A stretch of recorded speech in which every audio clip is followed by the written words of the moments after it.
Siyanibingelela nonke balaleli nani babukeli egameni likaJesu Kristu oyinkosi nomsindisi ezimpilweni zethu. Siyanxusa njengokuba kunxusa ubaba wethu osemazulwini ukuba nithathe amabhayibheli enu njengamanje nilalele ivangeli lombuso wezulu lapho kushunyayelwa khona ukuphenduka nokuthethelelwa kwezono nokubhabhadiswa egameni likaJesu Kristu oyinkosi nomsindisi.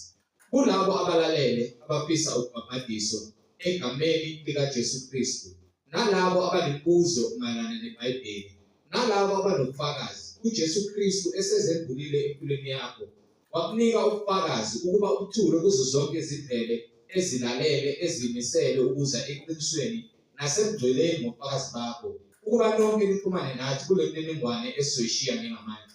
Ngizoqala nge-email address ethi izwilenkosi.ujesukristu@gmail.com, izwilenkosi.ujesukristu@gmail.com, noma i-cellphone number noma i-WhatsApp number ethi 066 566 9245, 066 566 9245.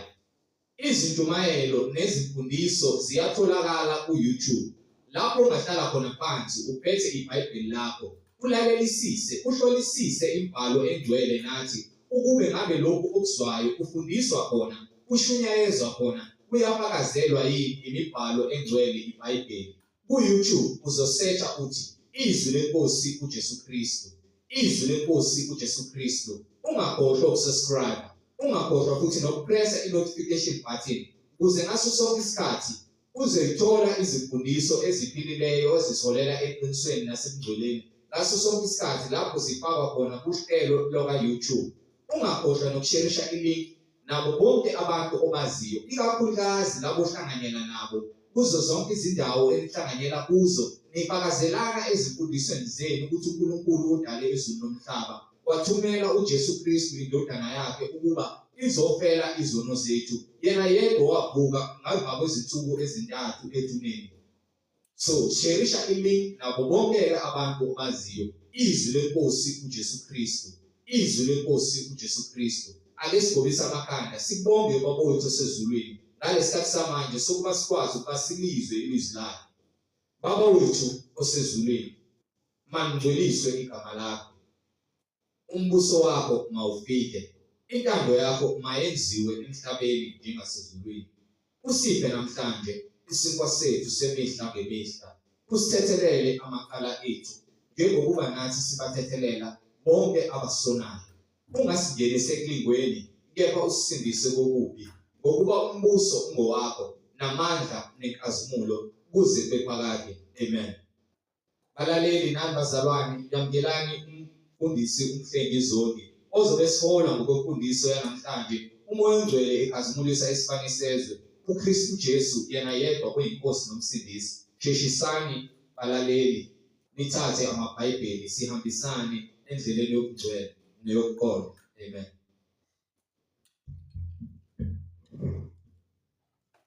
Ngibingelela bazalwane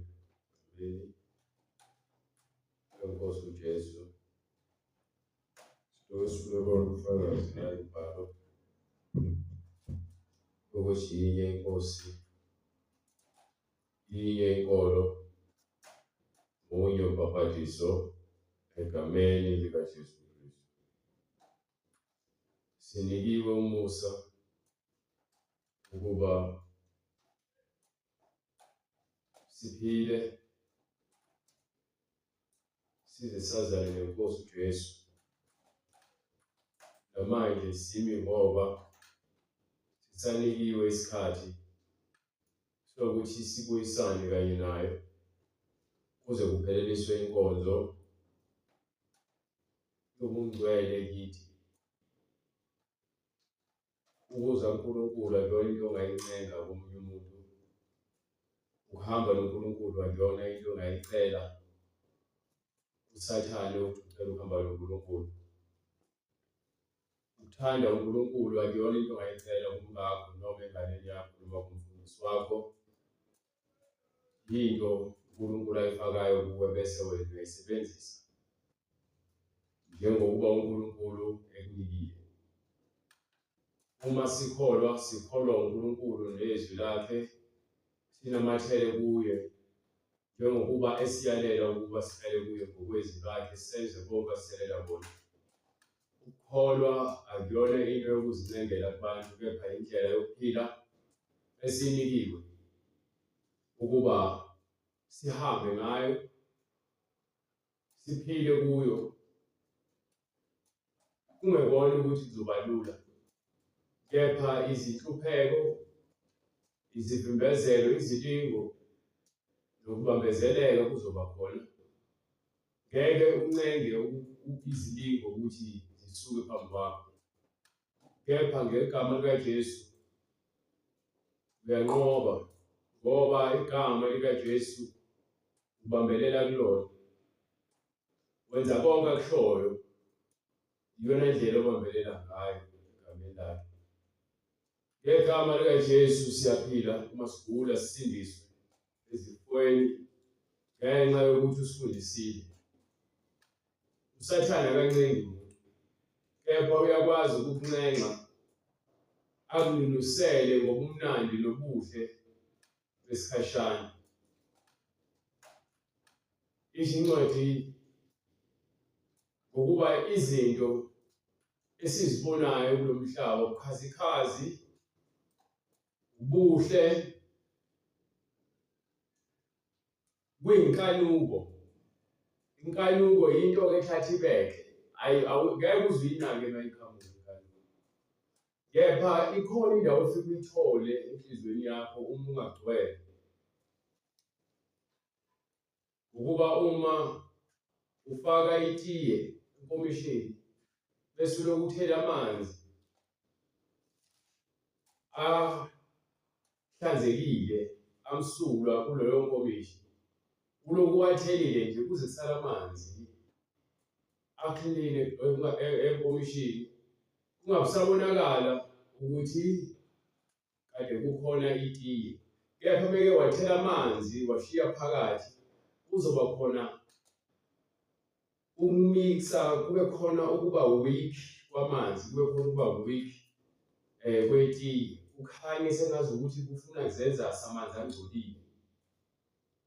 Kanjalo-ke nokukholwa kwakho kungaphelele uyafana naleso sigameko. Uma kukhona amanzi aklini ungcwele, bese qhamuka umuntu efaka itiye kuleyo nkomishi, elokhu elifakile nje, kuzoze kwaphume wonke amanzi ahlanzekile, kusale itiye. Kanjalo nesono sinamathela kanjalo kumuntu. Uqala nje iconsi elilodwa letiye emanzini ahlanzekile, lize ligqwale itiye lonke noma amanzi aze aphenduke itiye. Ngakho uthi umbhalo ohambisana nalento engiyishoyo kwincwadi yesibili kaPetru,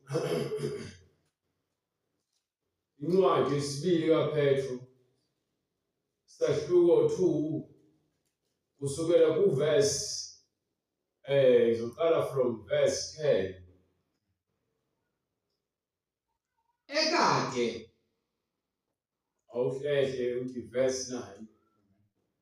kepha nina niluhlanga olukhethiweyo. Uma usuhlanga olukhethiweyo, sowahlukaniselwe ukuthi ube okaNkulunkulu, njengoba uwuhlanga olwahlukanisiweyo, awusafani singabantu sonke, kepha ngokomoya cha, asisafani nabanye abantu. Yazi ayikho into ebalulekile ukuchaza imibhalo, ichazela abantu, kunokuthi uthathe imibhalo ufuna ukuyichaza ngendlela ezofitha isimo osuke ufuna ukuthi abantu bakuzwe, ukuba lokho kusuke ngesekona lokho kwamoya oyingcwele. Abantu abaningi bathi banomoya oyingcwele kepha bayageja. Kabuhlungu futhi ngoba besikhuluma kanje yabona ngazi ukuthi mina ngisenza umuntu wazi kakhulu, kepha mina ngichaza imibhalo.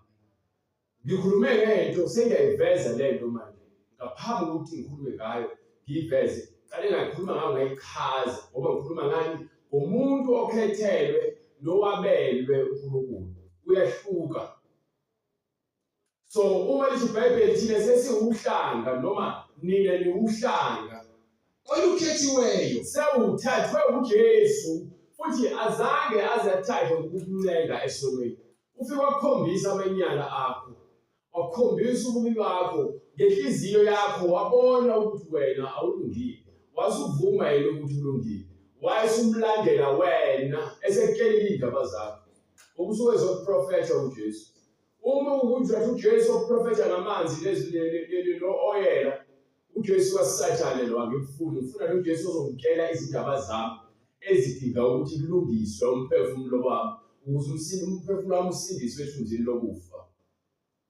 Ubupriest obubukhosi Sesike manje kulaba abawuhlaka ubapriesti bobukhosi sesahlukanisele njengoba lento ngayichazela omunye umfowethu owayefikile egroupini walwa nami kusho ukuthi mhlawumbe ngasho ukuthi kwabakhona impikiswano ukuthi mina ngithi iBhayibheli likhuluma ngokuthi wena sokwahlukanyiselwe. Yebo lithi-ke sesahluka futhi yasho manje seniwuhlanga olukhethiweyo. Angitshela loo nto leyo abapristi ngesikhathi sikaMusa babekhethiwe.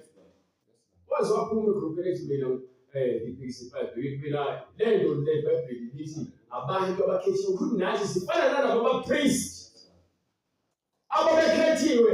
Hayi ukuthi sokungubona ukuthi usindisiwe sowumpristi cha, ngokuba wena sowugugukile awukwazi ukukhulumela bonke abantu, ngokuba lo ukhuluma abantu asebephendukile balamukela yini. So bethu bangabapristi ababukhosi, abantu laba asebekhethiwe bazinikela nabo, ayikho futhi into abangayenza. Kepha nina noluhlanga olukhethiweyo, ubupriest obubukhosi, isizwe esingcwele. Isizwe esingcwele. Ngabe uIsrayeli ongcwele wonke yini? Ngabe uIsrayeli indlu kaJakobe ngabe yayingcwele yonke yini? Njengoba lithi iBhayibheli ufunda le ncwadi le engaphosisi noma le yesibili lokuqala ngithi le yesibili uverse 2 uvulele chapter 2 verse 1. Chapter 2 verse 1 yona ncwadi lo mayelo lokuqala. Ngike chapter 2 verse 1. Lapho lahlani ububi bonke nobuqili bonke nokuzenzisa nomhawu nokuhleba konke njengezingane ezisandukuzalwa. Langazelelani ubisi olungokomoya olungenabonakala. Hayi ngike isahluko 2 esibili verse 1. Kepha ikhuluma ngokuthi njengabantu asebethe manje bakhethiwe lahlani phela ubuqili, lahlani ukuzenzisa. Incwadi yesibili kaPetru isahluko sesibili verse lokuqala. Kepha kwavela abaprofethi bamanga. Abaprofethi bamanga bayabakhona phakathi kwesizwe. Phakathi kwani? Kwesizwe. Okay, phakathi kwesizwe usho phakathi kwabantu abayakholwa kuzoba khona abantu abazoqhamuka. Imali namhlanje besakhona abaprofethi bamanga, oBushiri, oMboro, oZondo, oTD Jakes, oJoel Osteen, obani abaye khona abesifazane bayimix masala nje kugcwele abaprofethikazi abangamanga abangaprofethi izwi njengoba uNkulunkulu ethi abanika abantu bona balithatha baliguqule balisebenzise ngendlela yokuthi bathole inzuzo.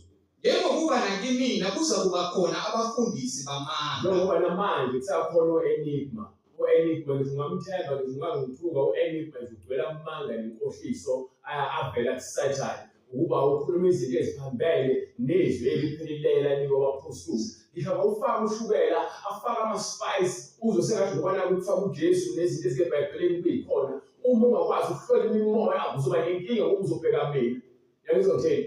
Uzobheka mina uzobona ngazi ukuthi mina nginkinga no-Enigma ngomhlabeni uDoshwe kakhulu. Anginankinga nogcobo lakhe bethu uthathe kuSathane. Kepha lithi iBhayibheli-ke lokho elikushoyo liyakusho ngeke kuguquke umuntu. Ngoba lithi noma bethu ingilosi evela ezulwini ayikwazi ukuthi ngashumayela ivangeli silamukele ekubeni kunevangeli esiningi okumele sihambe ngalo ngenxa yokuthi umuntu uvele kuJesu. Cha.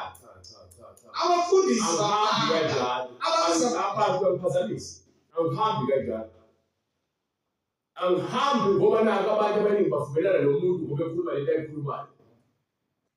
Ngikhuluma lokho okhuluma eBhayibheli. Uma ukuthi iBhayibheli liye phela seliwu-enigma nabanye abantu abanovela kuJesu asiyeke iBhayibheli. Asivele siqhubeke sikhuluma thanda wethu. Kepha uma iBhayibheli lisakhona sasho kwelikusho soma kulokho. Kuze kuye uJesu bekuthi ngolahlwa ngenxa ukuthi ngaphilisana nabo ababuya kuJesu ngolahlwa ngalokho. Kepha ngeke uJesu azakhuluma amanga. Njengoba kukhona abaprofeti bamanga basazovuka nabafundisi bamanga bazovuka futhi. Abaza kungenisa ngasese izifundiso zamanga ezibhubhisayo. Balethe izifundiso ngasese. Ngenxa yokuthi nina bantu nilele iziBhayibheli abanye benibalele babuthaka. Ngenxa yokuthi izinto zikaNkulunkulu abazilandeli ngohlelo. uMoses wengavele acabange ukuthi uNkulunkulu mhlawumbe angathokoza ngalokho. No. uMoses wayehamba ngomthetho uNkulunkulu. Abaphostoli bahamba ngezwi nomyalelo kaNkulunkulu. Abazicabangelanga abazisusela kwabo. So wonke umuntu othi uhamba ngezwi likaNkulunkulu noma ngomthetho noma ngomyalelo kaNkulunkulu uhamba ngalelo.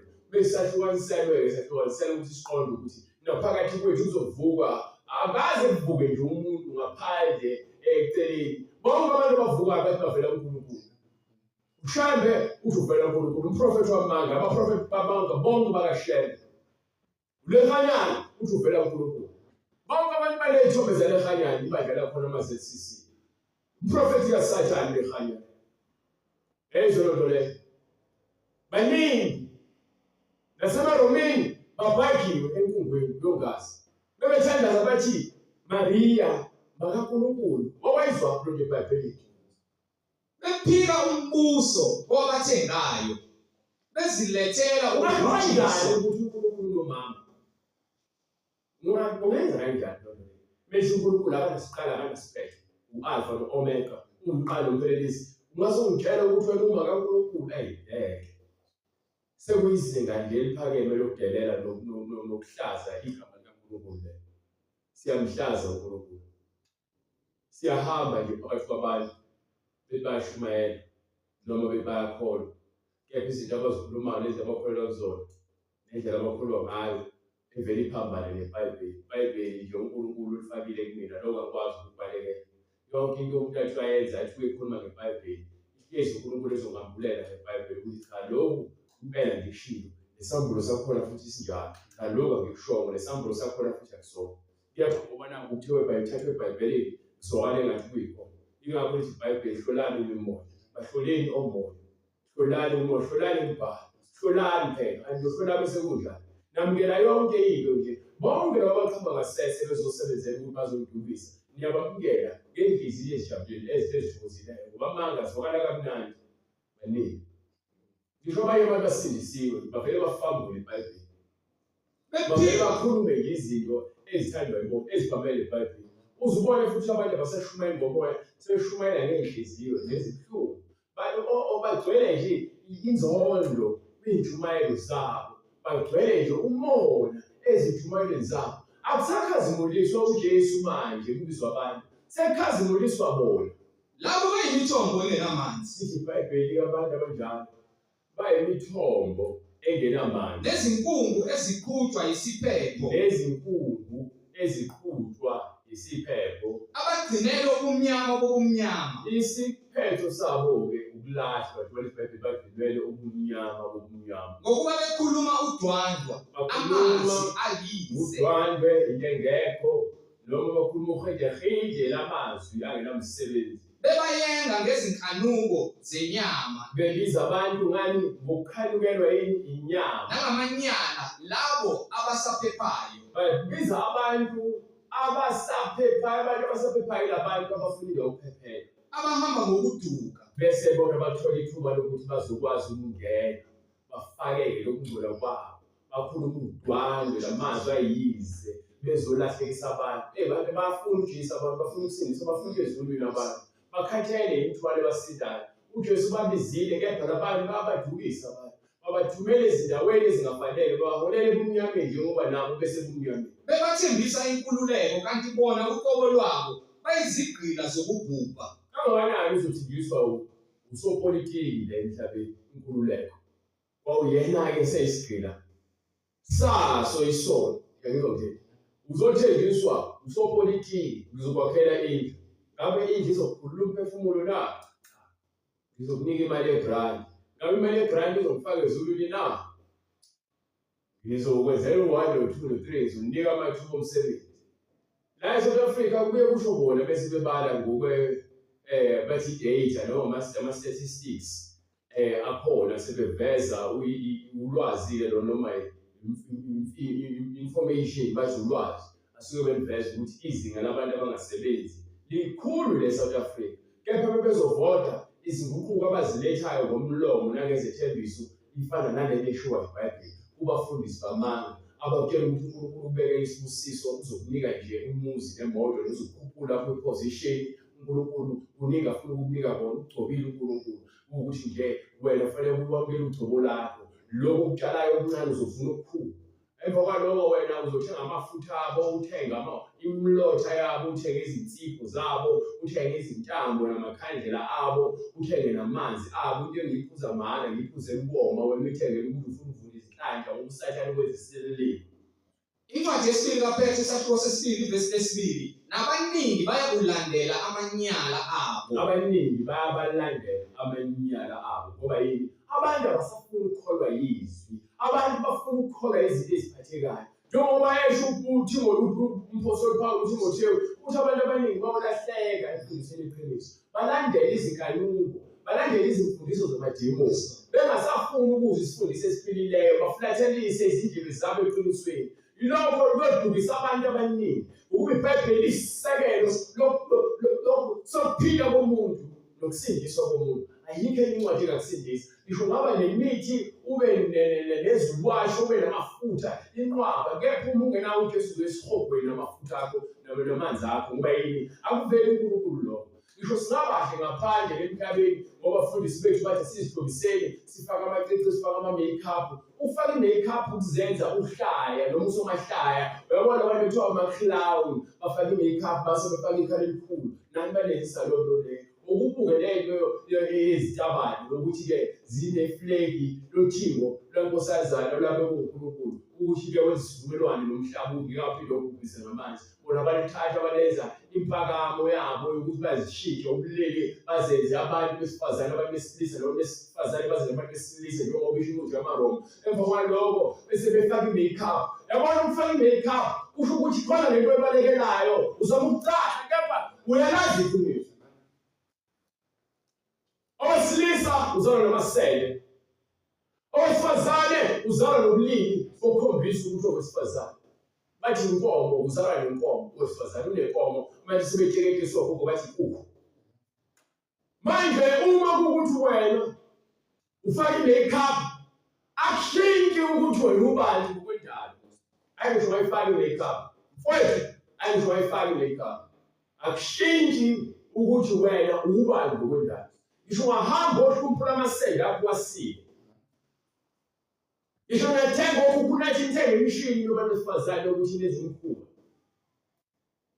nasekamerweni angeke kushintshe indalo yakho ukuthi ubani ngalokho uNkulunkulu wabanikela ezinkanukweni zezinhliziyo zabo kukho ukungcola thina umsebenzi wethu uxwayisa abantu not ukuthi siyalilahla siyaliphikisa ukuthi uNkulunkulu wadala izinto ezimbili iBhayibheli isho njalo owesilisa nowesifazane lo moya omyaluyalo okutabalo kwaSathane so mfowethu lo dadewethu uyazi ukuthi uzalwe unjani futhi le mpilo siyiphila nawe uyazi ukuthi ayilunganga ungazama ukuthi yabona ngithi le emhlabeni le nto yosopolitiki iyona ledusa abantu kakhulu banika amalungelo osopolitiki basebenzela uJesu ukuba osopolitiki besebenzela uNkulunkulu wamazulu bebengeke bavume ukuthi amadoda aganele wodwa futhi bebengeke bavume ukuthi amadoda aganele wodwa noma izitabane zithathe izingane zabantu bazikhulise ingane bazokhulisa isizwe sezitabane vele bebengeke bavume futhi ukuthi abantu bakhiphe izisu noma bahlele imindeni bebengeke bavume ukuthi abalaleli bengashadile siphume efeleni nasekutheni sibabantu bayizigqila zocansi ngayo yonke indlela ngenxa yokuthi yini umthetho esiphila ngaphansi kwawo awulungile neze ayekho umuntu ongaseka leyo nto leyo ukuthi kwenziwe into ephambene nokulunga so kuya leya ncwadi leya sesizovala yaPetru because iyona lo uNkulunkulu ayambulile ukuthi Fanele siveze lento le ukuthi asikwazi ukuthi sizimixe nakho konke. Efuneke ukuthi isikhathi usathanda ukazama ukuthi akwenze ube buthaka, akwenze ngathi lo hayi ku-right lo kungcono lo hayi. Kwesinye isikhathi lonto uNkulunkulu afuna ukukuvezela ukuthi uzokunikela lento le. Ngoba ukunikela umoya wakhe uzokhomba lento izokungcolisa. Uma ukuthi awufuna uvula amehlo uzongcola ugcine sewungasaboni. Thini incwadi kaPetro? Incwadi yokuqala kaPetro isahluko sesibili verse 9. Usuhlehlile futhi manje usuwo verse 19 manje awukwazi ukuya back and forth. Ngisho Petro sibili lo ngifunayo. Hayi ngeke. Lo uqale ngiyamazi lo uqale usufunda. Ubose ufunda lo sibili la verse 19 ngicela ufunde lo 19 kodwa ngeke ngizibone. Babethembisa inkululeko kanti bona awukwazi ufunde le ncwadi le. Okay, uyaphika nani? Kanti bona uqobo lwabo bayizigqila zokubhubha. Babathembisa inkululeko bona, basithembisa inkululeko emhlabeni. Abafundisi bathembisa inkululeko. Othisha esikoleni basithembisa inkululeko. Abaphathi emsebenzini basithembisa inkululeko. Abantu abakwipolitiki basithembisa inkululeko.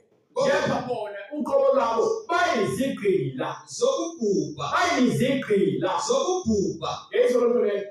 Ngokuba lokho Ngoba nayo ethiwa isimilo yinto leyo eyakhiwa uNkulunkulu, umuntu eyakhiwa umuntu angeke akhohlwe. Isimilo nje sakhiwa uNkulunkulu umuntu.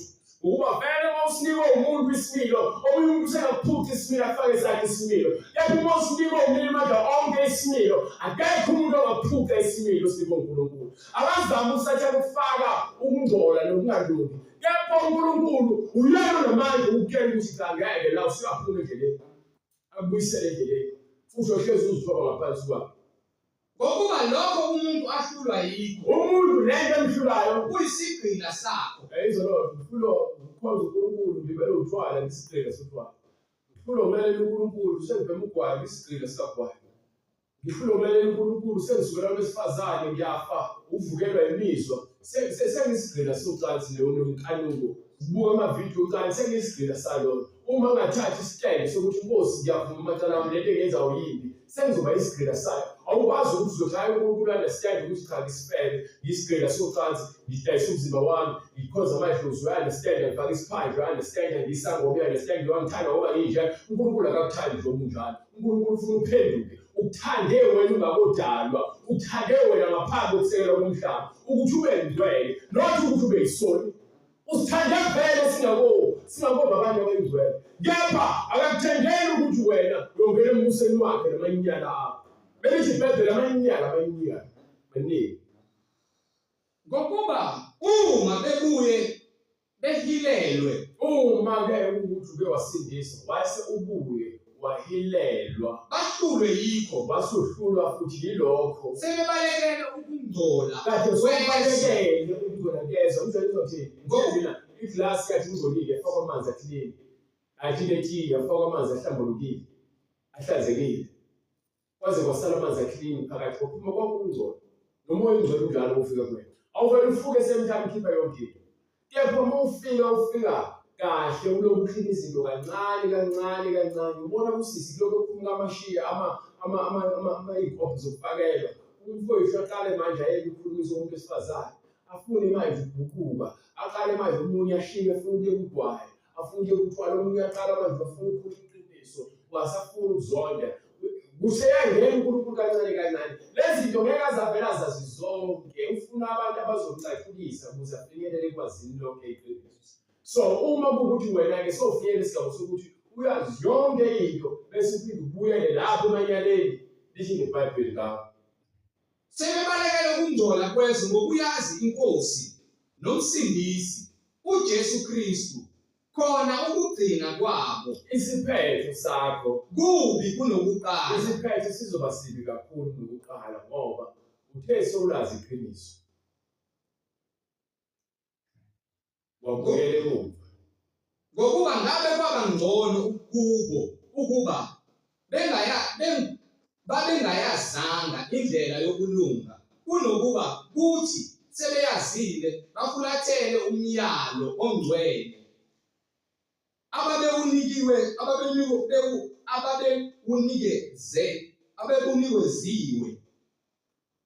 kubehlele njengokwesakha esiqinisileyo esithi inja yabuyela ebuhlanzweni bayo. Inja ibuyele emphalazweni wayo. Njalo ukuphila impilo yobungcwele, kanti usuphumile emanyaleni, wasuwahamba uphila ubungcwele, bese uphinde ubuyele. Iyanyenyisa lo nto. Futhi yazi inyenyisa kakhulu bese uyenza usuyazi. Kungcono ingakho iBhayibheli bekungcono uba ungazange ulazi iqiniso lendlela yokuphila. Bekuzoba right. Kepha bese uyazi le nto leyo kaJesu, waphinde wabuyela emanyaleni akho, uyahamba uzifaka emanyaleni, uyanyenyisa kwelo uqobo lwakho. Uyazizwa ukuthi nawe uyanyenyeka. Ngoba ayikho nje into ongazifihla ngayo, uyalazi iqiniso. Uyafana nje ubuyele emphalazweni lwalo, noma ufaniswe nengulube. Nokuthi ingulube igezwe qede yaphindela ukuzibhixa odakeni. Ufike uNkulunkulu akususe emanyaleni, akugeze, akuhlanze, ube mgcwele, wena ubuye uphinde uhambe ubhukuze esikolweni. Uyafana nengulube, wenza amanyala, wenza into okunuka. Ukuphila impilo uNkulunkulu akunike yona ukuhlanzeka, impilo yenhlanzeko, yobungcwele, impilo enomusa. uNkulunkulu akazabe uNkulunkulu ocobileyo, uNkulunkulu ongcwele. iBhayibheli isho njalo. AmaRoma athi ucobileyo. Angalawo nto ukuceba kulithathayo. Ngoba kukho eBhayibhelini. Ngikwazi ukubiza uNkulunkulu ngento angazazi ibize ngayo. uNkulunkulu ungcwele, uthi lathi sibe ngcwele, hayi sibe abantu abacobileyo. Kanti isizimba nazo zocwele. Ungcwele, lithi ngcwele nje ukuthi lasiwa kanjani ungcwele. Akawona amanzi lawa acobileyo. Ungcwele. Ungcwele uNkulunkulu. So asikwazi ukuphila impilo embili ngesikhathi esisodwa. Kumele sithathe istand, sime esisekelweni esasindiswa ngaso. Ithini incwadi ezenzo? Ithi sebekuzwa bonke bahlabeka ezinhliziyweni zabo. Basebethi kuPetro nakubanye abapostoli, madoda bazalwane, siyakwenza njani na? uPetru wayesethi, phendukani, Phendukani, yiloyo naloyo abhaphathizwe egameni likaJesu Kristu, ngokuba ukuthatha kwezono, khona niyakwamukeliswa isiphiwo sikaMoya oyingcwele, ukuba lesithembiso ngeselo nesabantwana benu nesabo bonke abakude. bonke iNkosi uNkulunkulu wethu eyakubabiza. Wayesefakaza nangamanye amanani amazwi amaningi ngoba yena wathini. Zisindiseni kulesi sizukulwane esiphambeneyo. Uma-ke sowufikile leso sigaba sofuna ukuzisindisa, uzobe sowusithinta ngemininingwane lo ibonayo kwiskrini. uNkulunkulu uzokuyenza indlela sikwazi ukuthi sifinyelele nakuwe, wabhadiswe egameni likaJesu Kristu njengokusho kwembhalo. Bese siqale-ke sihambe le ndlela le uNkulunkulu ayifunayo njengokusho kwembhalo. Sihlola imbhalo, sihamba ngembhalo, senza yonke into ngembhalo, ngokuba sisindiswe ngayo imbhalo. Angisindiswanga ngebandla elithize noma ngumfundisi othize ukuthi ibandla lakhe likhulu, cha. Sindiswe uNkulunkulu ngezwi lakhe ayeseyithumela ukuthi ngikazi. Namanje lona ngiphathisela ukuthi nami ngikazi sabanye. Uyawusithinta ngemininingwane oyibonayo kwiskrini, email address noma phone number noma ka-WhatsApp. uNkulunkulu uzakuyenza indlela sifinyelele kuwena, wabhadiswe egameni likaJesu Kristu. Siphinde sibonane ngokuzayo. uNkulunkulu emuhle. Amen.